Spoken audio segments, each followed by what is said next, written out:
Bonjour Alain. Bonjour Félix. Merci d'avoir accepté l'invitation de prendre part à ces entretiens du Jubilé qui soulignent le 50e anniversaire du département de sciences politiques de l'Université du Québec à Montréal. Je suis très heureux que tu aies accepté de faire ce tour d'horizon de ton parcours intellectuel et académique, donc politologue tout-terrain, j'oserais dire, c'est-à-dire qui a travaillé sur une multitude d'approches et de sous-champs de la science politique, mais qui a été surtout reconnu pour ses contributions au domaine des études canadiennes et québécoises, ainsi qu'aux études fédérales sur le nationalisme et l'aménagement de la diversité plus largement. À ce titre, vous avez été récemment reçu comme officier à l'Ordre du Canada, de même que chevalier à l'Ordre de la Pléiade en 2018, mais également vous êtes titulaire de la Chaire de recherche du Canada en études québécoises et canadiennes à l'UQAM depuis 2003. Mais avant de parler de votre parcours à l'UQAM, j'aimerais qu'on revienne sur ta propre trajectoire intellectuelle et académique, donc produit de la Révolution tranquille, issu du bas du fleuve, en arrivant à Montréal, mais en passant également par l'Ouest canadien et l'Ontario. Bien, merci Félix pour ces notes d'introduction. Il est certain que le fait que je sois du Bas-Saint-Laurent explique beaucoup ma démarche d'universitaire, c'est-à-dire que j'ai toujours eu à cœur le développement régional. Donc, très jeune déjà, je m'intéressais beaucoup aux questions de justice, aux questions d'équité, et aussi comment prendre en main son propre développement. Et donc, le village d'où je suis, un petit village sur les terres hautes, un village qui s'appelle Saint-Gabriel de Rimouski, a été un des premiers villages qui s'est mobilisé autour des opérations dignité. Donc, essayer d'empêcher le gouvernement du Québec de fermer des villages. À l'époque, 85 villages devaient être fermés. Et moi, c'est venu me chercher, c'est venu dire « Ah, mais il me semble qu'on peut faire le développement autrement ». Et donc, je me suis inscrit à des programmes d'études, mais entre autres à Rimouski, j'ai fait un baccalauréat en études religieuses. Ça ne me mène pas tout à fait à la Sciences Po, mais quand même, il y a un intérêt pour la justice, pour l'équité, la responsabilité. Puis après, j'ai fait une propédeutique à l'Université Laval, où j'ai rencontré plein de politologues. Et ça m'a permis, là, de côtoyer des collègues universitaires et des profs qui m'ont sensibilisé à l'époque, c'était beaucoup le marxisme. Pas que le marxisme va avoir un impact majeur sur la trajectoire éventuelle, mais à l'époque quand même, les classes sociales, les inéquités, les injustices ont fait que, à Laval, entre autres, avec Annette Courtis, je me suis intéressé à cet enjeu-là. Puis après, je suis allé dans l'Ouest canadien pour travailler à nouveau sur le développement régional. Et là, mon mémoire de maîtrise portait sur le modèle centre-périphérie et comment le modèle centre-périphérie, inspiré par Gunther Frank, Cardoso, donc les grands auteurs qui ont pensé le développement, Samir Amin, comment eux imaginaient un développement qui pourrait être porteur pour une société qui était une société qu'on voyait comme soit retardée, soit périphérique. Et subséquemment, je me suis intéressé encore plus à cette question-là en faisant un doctorat à l'Université Carleton à Ottawa, aussi sur le développement régional, le rôle des groupes populaires, le groupe des mouvements sociaux, pour constater que dans chacun des endroits où j'ai étudié à l'extérieur du Québec, que le Québec ne faisait pas partie du champ d'études qui faisait la politique canadienne. Et donc, moi, à ce moment-là, mon défi, c'était de dire, mais le Québec, c'est une société unique, particulière en Amérique du Nord. Pourquoi les collègues canadiens anglais, canadiens hors Québec, s'intéressent peu, connaissent mal? Alors, j'en ai fait un projet de vie pour sensibiliser les Canadiens, d'une part, et m'assurer aussi qu'à plus grande échelle, qu'on connaisse mieux le Québec comme sujet d'étude et comme objet d'étude. Et dans les années 70, donc à Simon Fraser University, est-ce qu'il y en avait beaucoup de Québécois, de francophones qui évoluaient dans ces milieux-là? Bien, on était très peu. C'est-à-dire que les années 70, les Québécois, peu de Québécois décident d'aller faire leurs études dans les universités anglo-canadiennes. On est très rare à ce moment-là. Ça va devenir plus populaire par la suite, mais quand même, moi, quand j'étais à Simon-Fraser, j'étais le seul Québécois francophone à être là. Et à la même époque, à UBC, il n'y avait pas de Québécois francophones au département de sciences politiques. Un peu avant moi, Daniel Latouche, lui, avait fait Sciences Po à UBC. Bon, d'autres vont le faire par la suite. On pense à Francis Dupuy-Derry, qui va aller faire son doctorat à UBC. Donc, il va y avoir quand même un mouvement dans les années 90-2000 qui vont faire en sorte que les universités canadiennes hors Québec on va les voir comme étant plus accueillantes par rapport aux Québécois francophones. Et au lieu de privilégier l'Europe, comme on l'a fait beaucoup auparavant, on va privilégier soit le Royaume-Uni, soit les États-Unis, soit le Canada hors Québec. Et je pense que ça a contribué quand même à diversifier l'offre et le bassin de connaissances. Alors, plutôt que de reproduire ce que les Français nous disaient, plutôt que de reproduire ce que les Genevois nous disaient, on a dit, je pense collectivement, qu'on pouvait aussi apprendre beaucoup des Américains, apprendre des Canadiens hors Québec et apprendre des Britanniques. Et je pense que je fais partie de ce groupe-là qui a pu bénéficier beaucoup d'apprentissage anglo-canadien plutôt que de l'apprentissage continental, France, Belgique, Suisse. Et ça nous amène au début des années 80, en 1982, une année importante dans les études canadiennes, évidemment, et québécoises. Mais en 1982, c'est le premier emploi que tu occupes comme professeur à Kingston, à l'Université Queen's.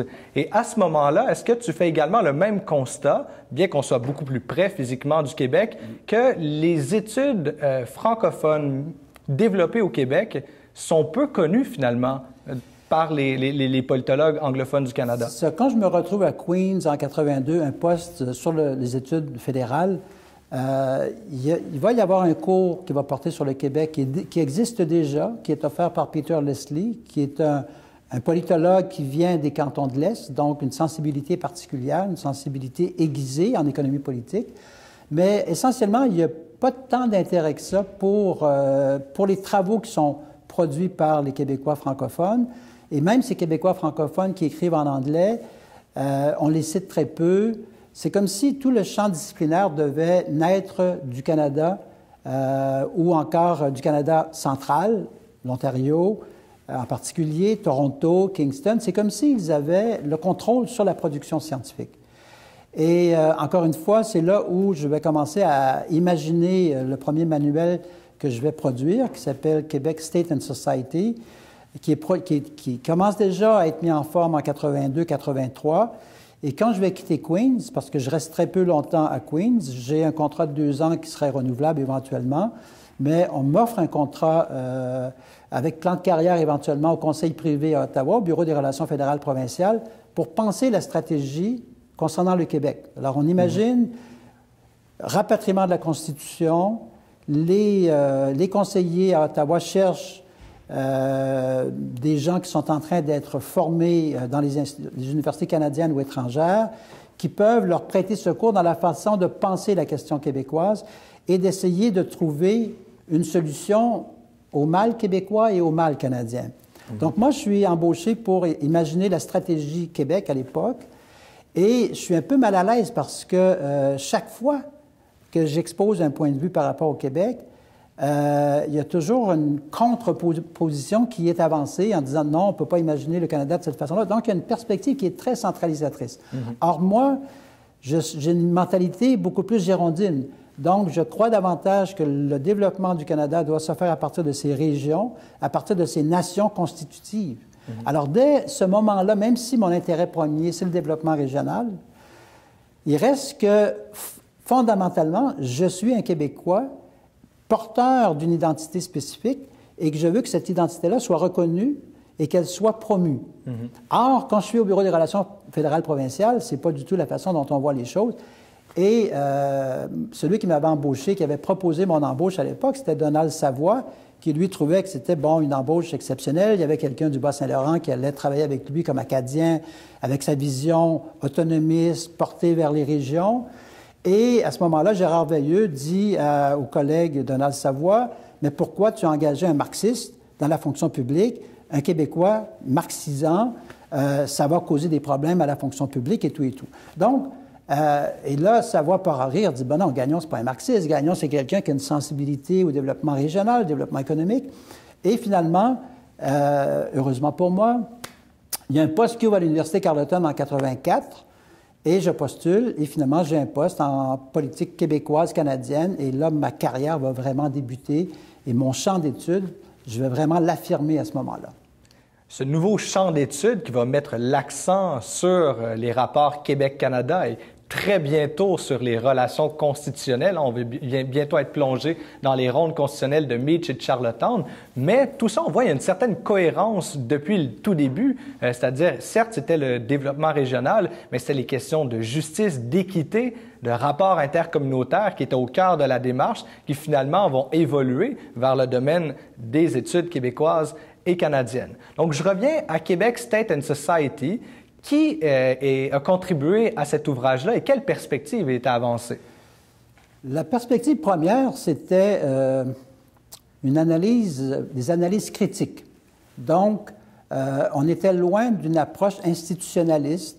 On était plus dans le néo-marxisme. Et des auteurs qu'on va mobiliser à l'époque, il y a Gilles Bourque, par exemple, Anne Legaré, Jorge Niosi, Pierre Fournier du département ici. Donc, il y a une volonté... L'UQAM est bien représenté à ce L'UQAM moment-là. est au cœur de ce premier projet-là. Lisa Jalbert du département de sociologie. Donc, il y a plusieurs collègues, je dirais 25% des auteurs qui sont au cœur de ce projet-là, ce sont des profs à l'UQAM qui portent eux-mêmes une façon critique de voir le rapport à la société et le rapport aux institutions politiques, qui sont très engagés dans la cité. Et naturellement, ce sera un livre qui devra être d'une certaine façon validé, approuvé avant d'être publié, parce que je suis à l'emploi du gouvernement central et que mon patron immédiat, Ralph Heinzman, historien, insiste pour que je montre à mon employeur le résultat, le produit même de ce que je souhaite publier chez Nelson Canada. Bon, on va m'autoriser à publier l'ouvrage, mais on trouvait déjà que j'allais un peu trop loin dans l'analyse et surtout la démarche. Et là, peut-être que Gérard Veilleux, avec sa façon de me voir comme marxiste à l'époque, était réconforté par sa propre interprétation et se disait, bien, je vous l'avais dit, Gagnon, c'est quelqu'un qui va nous amener dans les conflits de classe. Bon, sa façon de voir les choses, c'est pas la façon dont nous, on devrait voir les choses. Et lui, il voulait voir les choses d'une façon institutionnelle, centraliser les pouvoirs à Ottawa, s'assurer que les provinces aient un rôle de serviteur, en fait, de pouvoir second au sein de la Fédération canadienne. Et alors que moi, avec mon ouvrage, c'était pas ça, c'était le Québec, sujet politique, le Québec comme démos, comment ce Québec-là allait-il pouvoir projeter une image au Canada, une image à l'international. Et donc, le premier ouvrage, et là, il va y avoir plusieurs éditions de Oui, parce que le livre va finalement connaître une vie très importante, très dynamique. Il va également être traduit en français une dizaine d'années plus tard et il va avoir un tome 2 également. Mais avant de se rendre là, il y a également un autre chantier de recherche que tu vas avoir abordé, notamment avec Mary-Beth Montcalm, sur l'aspect de la sociologie politique au Québec, qui était très peu développé à ce moment-là au Québec en français. C'est ça. La collaboration avec Montcalm est très importante parce que non seulement on fait de la sociologie politique, mais on fait de l'économie politique. Et c'est un des premiers ouvrages qui porte sur l'économie politique chez les politologues. Il va y avoir des travaux, on pense à Higgins, Martin Reynaud, par exemple. Ce sont tous des économistes. Alors, on peut s'attendre à ce qu'eux fassent de l'économie politique. Mais chez les politologues, Harold Innis n'était pas vu comme étant une référence au Québec. On avait bien sûr eu Albert Fauché. Il y avait donc quelques auteurs clés qui s'étaient imposés, mais l'économie politique n'avait pas aucun ascendant. Et donc, avec Montcalm, on va s'intéresser à la montée du nationalisme au Québec et on va l'expliquer dans des termes d'économie politique. Donc, la façon dont le développement économique se fait au Canada, la façon dont le Québec va être à la périphérie de l'économie au Canada, fait en sorte que des élites économiques vont se mobiliser et vont se solidariser avec des économies politiques, avec des personnalités du domaine politique pour essayer de faire advenir une société québécoise plus affranchie, moins asservie. Et donc, nous, on pense que ce travail-là, c'est un travail qui devient pionnier parce que plusieurs personnes après vont prendre le relais. Mais quand même, quand on publie notre ouvrage, il fait époque. Il va être d'abord en anglais, puis après, il sera traduit en français parce que j'avais à cœur aussi de rendre mes travaux disponibles en langue française. Donc, Québec au-delà de la Révolution tranquille. Et on voit déjà que tu es un intellectuel qui est rassembleur, qui travaille avec de multiples acteurs, qui parvient finalement à construire une œuvre avec une multitude d'interlocuteurs. Je pense notamment à un autre chantier de recherche que tu as développé sur une forme d'histoire intellectuelle ou de sociologie intellectuelle.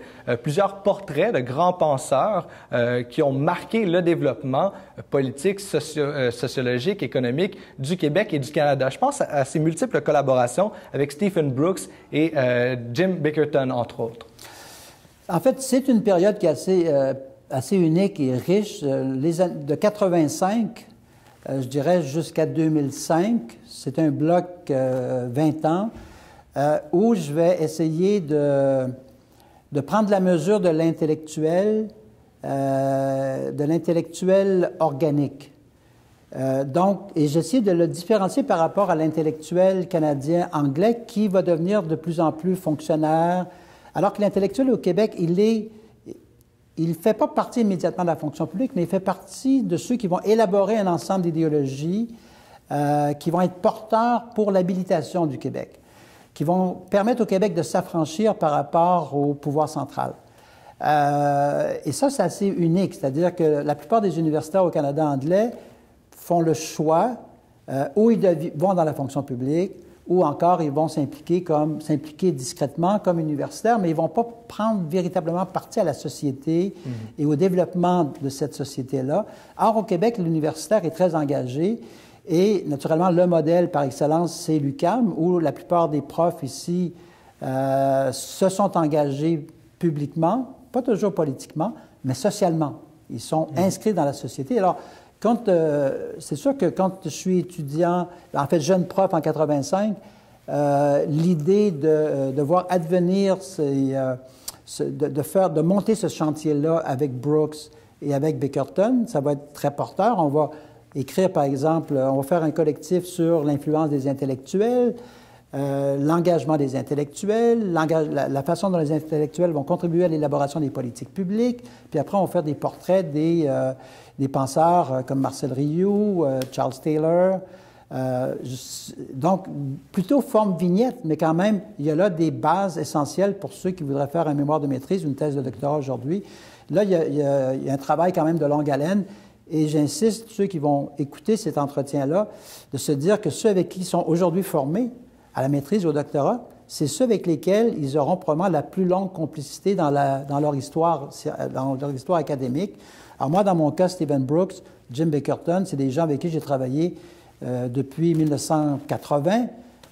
Et dans le cas de Bickerton, on a probablement fait ensemble une quarantaine d'articles ou de chapitres de livres. Alors, annuellement, on fait un texte ensemble. C'est un engagement qu'on a pris l'un envers l'autre.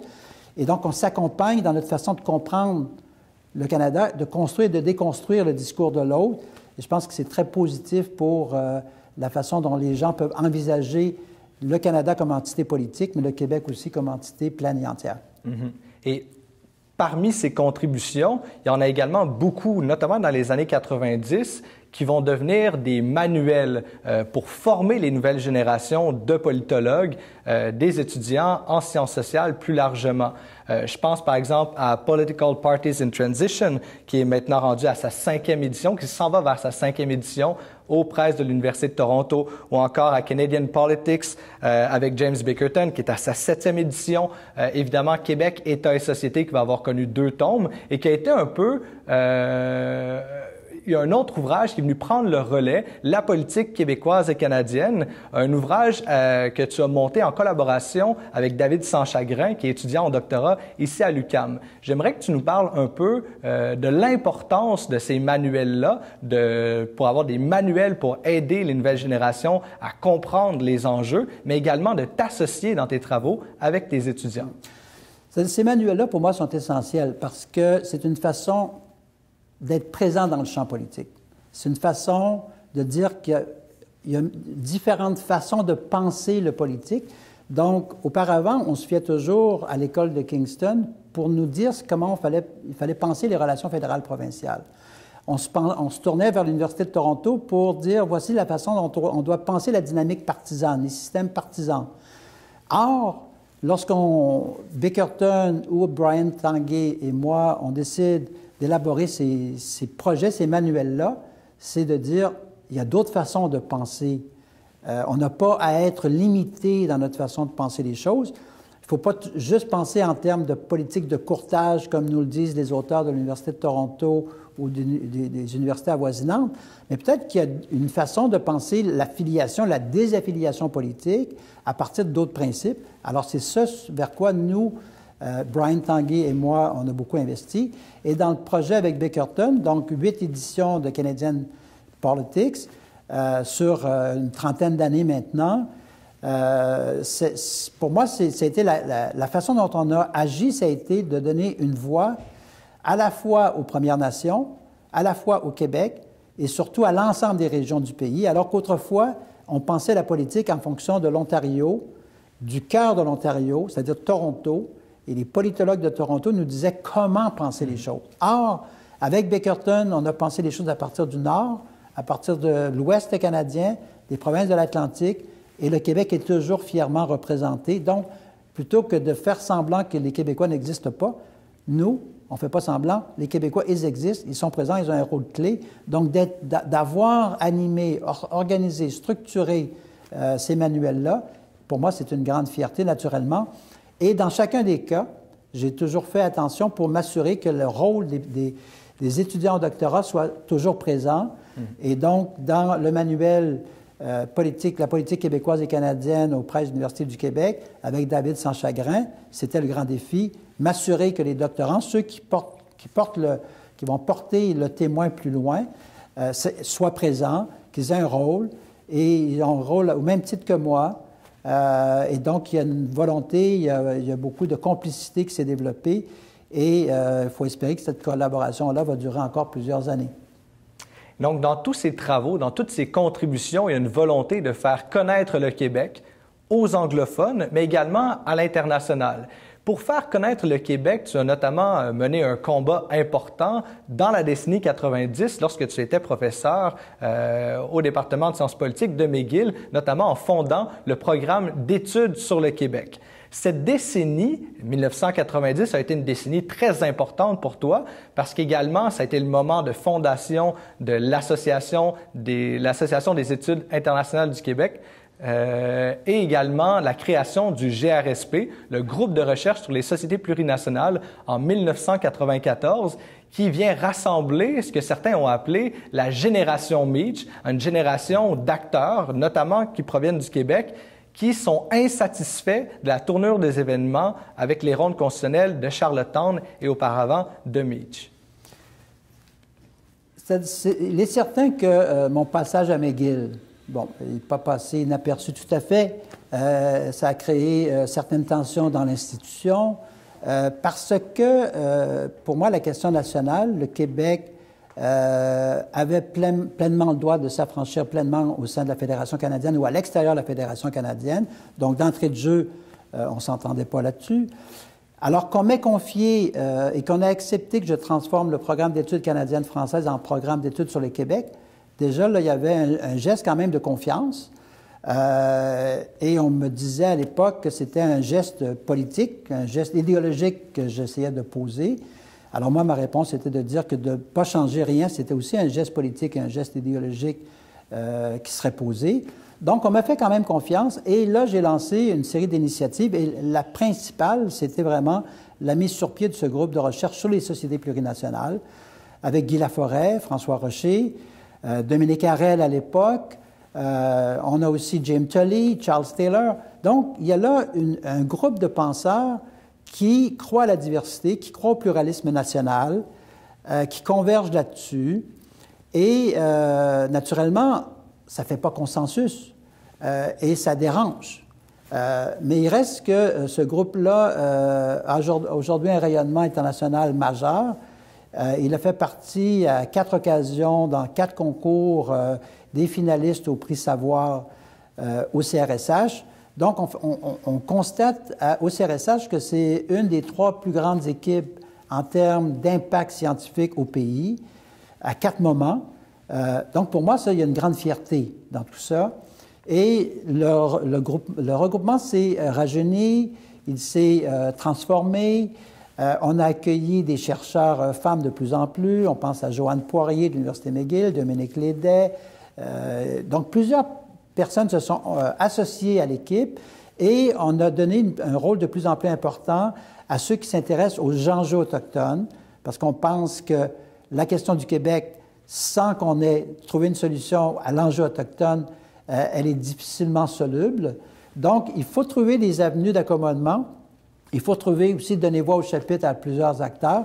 Donc, il est clair que mon passage à McGill reste un moment marquant pour le GRSP, la création du programme d'études sur le Québec, et me permet aussi d'avoir un accès à plusieurs universitaires qui vont dire « Ah, gagnons maintenant à McGill ». C'est une voie de plus en plus intéressante. C'est sûr que McGill permettait d'avoir une présence plus importante à l'international que celle que j'avais auparavant. Et je vais m'en servir de façon stratégique, naturellement, pour permettre au Québec d'avoir une voix encore et un écho encore plus important à l'international.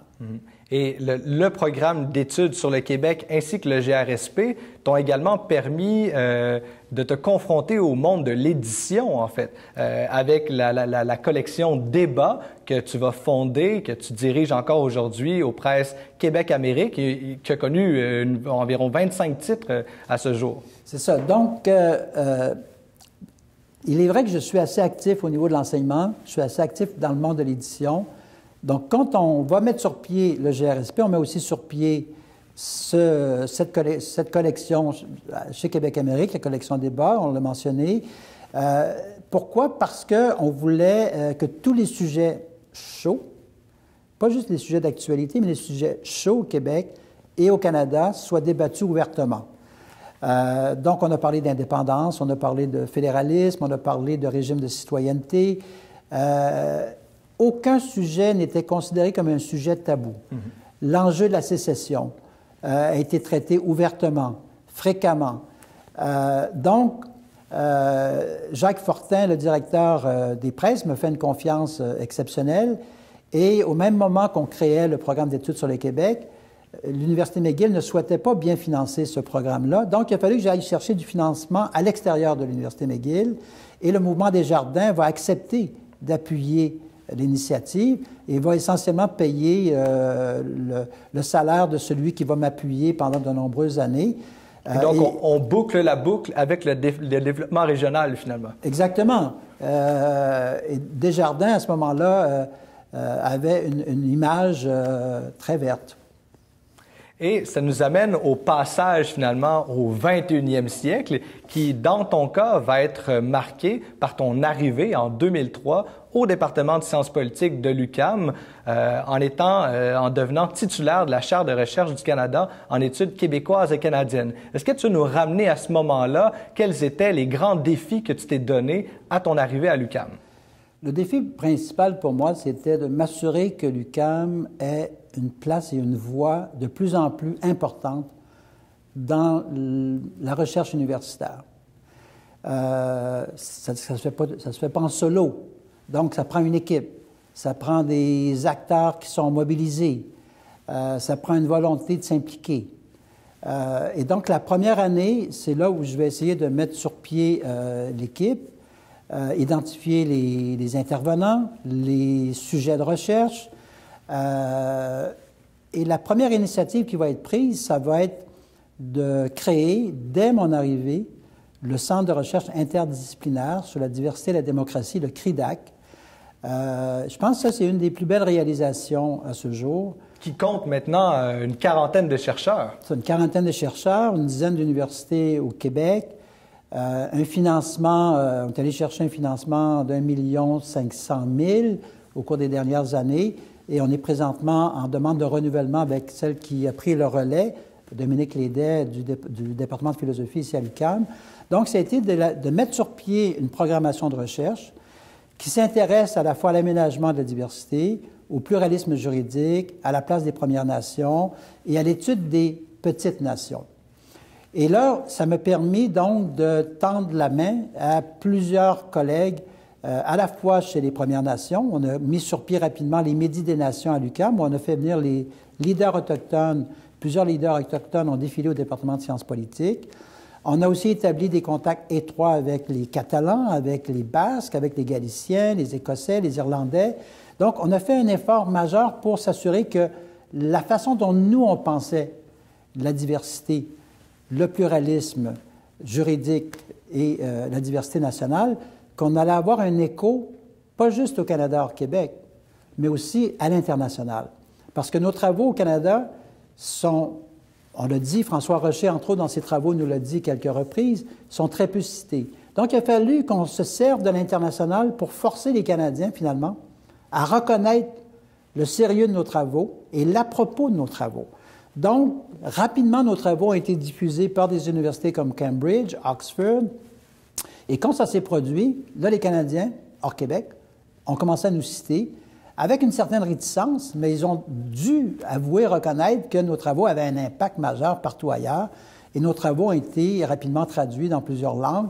Donc là, nos collègues canadiens anglais avaient beaucoup plus de misère que nous à faire rayonner leurs travaux, quant à moi, en études sur le fédéralisme, en études sur le nationalisme, alors que nous, on semblait aller au bâton et frapper, pas toujours des circuits, mais au moins on avait des coups francs et on pouvait avancer sur les buts.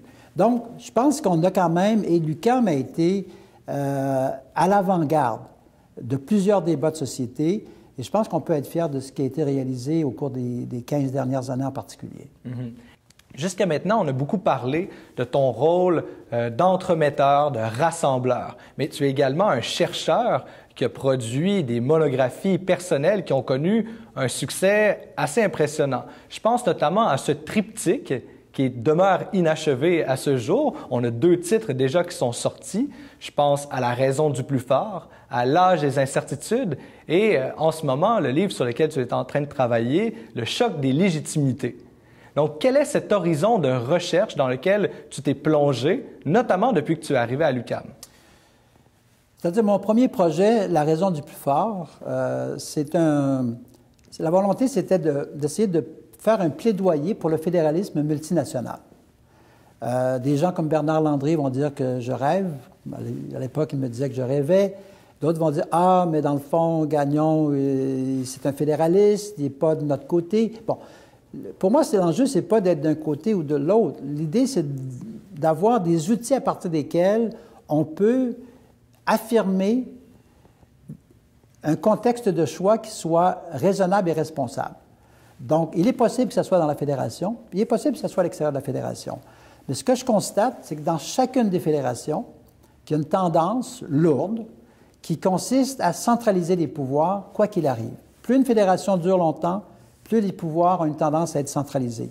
Des auteurs comme Edmond Orban ont déjà travaillé là-dessus, nous ont présenté cette intuition, mais en fouillant de façon systématique, que ce soit la Fédération suisse, que ce soit la Fédération allemande, la Fédération américaine, la Fédération canadienne, on voit qu'il y a des tendances lourdes qui mènent à la centralisation des pouvoirs.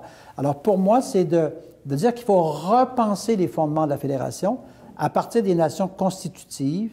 Et si on est en mesure de faire ça, donc là, on donne de la substance à l'existence même des nations constitutives. Et là, on est légitime pour aller de l'avant avec un projet de société qui est convergent, qui est commun, où il y a une grande solidarité, beaucoup de mutualité. Mmh. Dans le deuxième ouvrage, celui qu'on a appelé L'âge des incertitudes, une série d'essais sur le fédéralisme et la diversité nationale, je constate que les nations majoritaires font peu de place. Pas juste simplement les institutions qui, elles, sont de plus en plus une volonté à la centralisation, mais les nations majoritaires sont peu intéressées par l'idée de reconnaître les nations minoritaires. Donc, elles veulent imposer une façon de voir les choses, elles veulent imposer une éthique spécifique, une façon de penser l'éthique. Et je pense qu'il faut, nous, qui appartenons à ces nations minoritaires, déconstruire cette façon de voir les choses et proposer un récit concurrent, légitime, mais concurrent. Et c'est dans la mesure où on sera en position de développer ces discours en concurrence que la démocratie va s'enrichir, que la liberté va pouvoir advenir. Donc, c'est un livre qui s'est concentré beaucoup là-dessus, qui a eu un écho international majeur. Et, j'espère qu'il va continuer à qu'il va continuer encore à être traduit et tout, mais c'est certain que c'est celui pour lequel, aujourd'hui, je suis le plus fier. Celui sur lequel je travaille présentement, le choc des légitimités, c'est un défi important parce qu'on est au-delà de... C'est pas simplement la question de la légalité. Donc, souvent, les gens vont nous dire, « Ah, est-ce que... Habermas va nous parler, bon, est-ce que c'est dans l'ordre des choses? Est-ce que c'est dans la Constitution? On va nous parler de patriotisme constitutionnel. » Je pense qu'il faut se sortir de cette façon de voir les choses. On n'est pas dans le patriotisme constitutionnel, parce que moi, le patriotisme constitutionnel, c'est du nationalisme de patriote. Donc, il faut qu'on sorte de ça et qu'on se penche sur la façon dont les communautés politiques elles-mêmes peuvent construire, projeter leur avenir. Et peut-être qu'il y a des réponses qu'on peut trouver dans le renvoi de la Cour suprême concernant le droit du Québec de faire sécession. Dans ce renvoi-là, il y a beaucoup d'éléments qui misent sur la légitimité des revendications des nations fondatrices. Et donc, en somme, le Québec a pleine liberté d'agir, de proposer et de mettre à mal, d'une certaine façon, le gouvernement central tel qu'il se propose d'agir. Alors, je veux comprendre mieux comment ça se passe en Belgique. Je veux comprendre mieux comment ça se passe en Espagne. L'Espagne est un contre-exemple où on a erré. Et cet errement-là conduit justement à un régime autoritaire qui devient hégémonique. Donc, la façon dont on a pensé le patriotisme constitutionnel en Espagne se trouve à délégitimer le système politique en place. Et donc, il faut trouver une alternative et donner la voix. Mon étudiant au doctorat, Étienne Schmitt, parlait des voix aphones. Donc, il faut redonner aux Catalans une voix, il faut redonner au Québec une pleine voix pour qu'elle puisse s'affranchir d'autres, dont toi, vous parlez des nations fragiles. Bon, pour moi, le Québec n'est pas véritablement une nation fragile, mais c'est une nation qui pourrait se projeter davantage et avoir une voix encore plus forte dans le concert des nations. Donc, mais il faut réimaginer, refonder le Canada sur de nouvelles bases. Et donc, on parlait de faire connaître les travaux du Québec à l'international. Dans les années 80-90, ça a passé notamment par l'écriture en anglais directement pour se faire lire. Mais pour ces trois ouvrages-là, en fait les deux qui ont été publiés et le troisième qui s'en vient, ça a été une autre stratégie que tu as employée, notamment en le faisant traduire dans d'autres langues, en acceptant qu'il y ait des traductions dans des langues plus régionales qui permettaient finalement aux populations de s'approprier le texte avant qu'il soit traduit en anglais. En fait, il y a un message là-dedans, c'est-à-dire que souvent on pense que si on publie un ouvrage en anglais, on va avoir une diffusion internationale, on va être connu, c'est la meilleure façon de faire connaître ses travaux. C'est vrai en partie, mais en même temps, dès qu'on écrit en anglais, dès qu'on publie en anglais, c'est la mort des langues régionales. Donc, c'est-à-dire que les Catalans ne vont pas nous lire en catalan, ne vont pas nous lire en espagnol, ils vont nous lire directement en anglais.